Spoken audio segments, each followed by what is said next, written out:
Tommy's last deal is next level complicated. He's intercepted President Roosevelt's route to British and Irish fascists to undermine their goal of installing a fascist leader in Britain and ultimately ushering in the ideology of their friend in Berlin.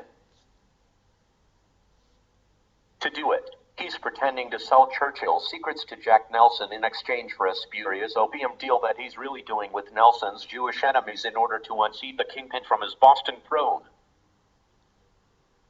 If this final strategy comes off, Tommy will have snuffed out fascism, avenged Polly's murder, made more money than God, and earned his escape.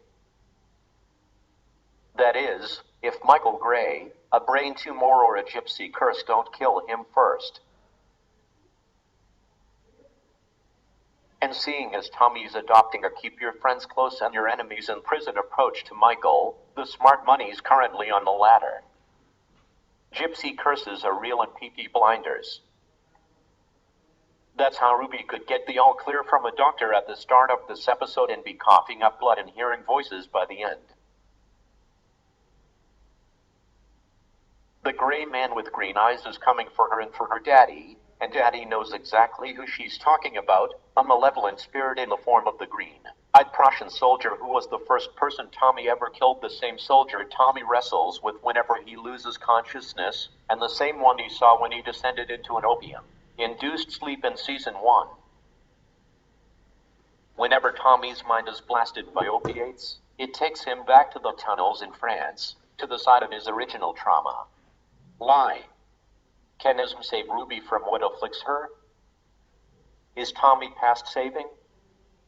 Lizzie and Ada both warn him this episode that he's coming close, not that he heeds either of their caution. There's work to do before the Peaky Blinders can rest. We never saw Tommy Shelby on the campaign circuit. His seat in Parliament was bought with communist secrets, but you can see why he'd win the vote. The man's a natural orator. South Birmingham's Labour Party volunteers drank up his impassioned protest against the national government and King George, against cuts in wages, welfare and dignity, and against the working people absorbing the blows of the rich's booms and busts.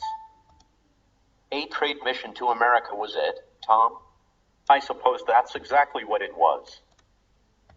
Tommy's speech here provided a kind of editorial balance to Mosley's vicious post-ballet rhetoric last season. With minimal tweaks, both could still be heard today, which is the point Peaky Blinders is making. We're moving in circles. Danger ahead. Peaky Blinders has always been a political drama. Politics makes war, and war made Tommy Shelby, so its engagement with fascism in the last 2 seasons not only feels natural, but necessary. It's a history lesson illustrating some of the show's major propositions, that fighting evil is a cure for nihilism, and that the upper ranks have zero claim to moral superiority over the working class. As Tommy said this episode, fascism is quite the thing among the very best people. Enter, one of the very best people, Lady Diana Mitford. Diana's introduction fascinated, perhaps more so than the arrival of the much-discussed Uncle Jack or even the return of Alfie Solomons. Diana was more chilling than both of them combined. Titled, Arrogant and Cruel, she was introduced as a 24K carat villain even before she alluded to being pals with Hitler, Chancellor of Germany, for around a year by this point. Amber Anderson's character swigged champagne and beamed patronizingly, singing her and Mosley's hate-filled ideology with a smilingly soft voice. She treated Lizzie like dirt and Tommy like a tradesman she thought she charmed and was planning to stiff on the bill. At least Elizabeth landed one blow, even if it only glanced her ladyship. Diana's entrance, with the cascading protest powder in the spotlight, could scarcely have been more dramatic.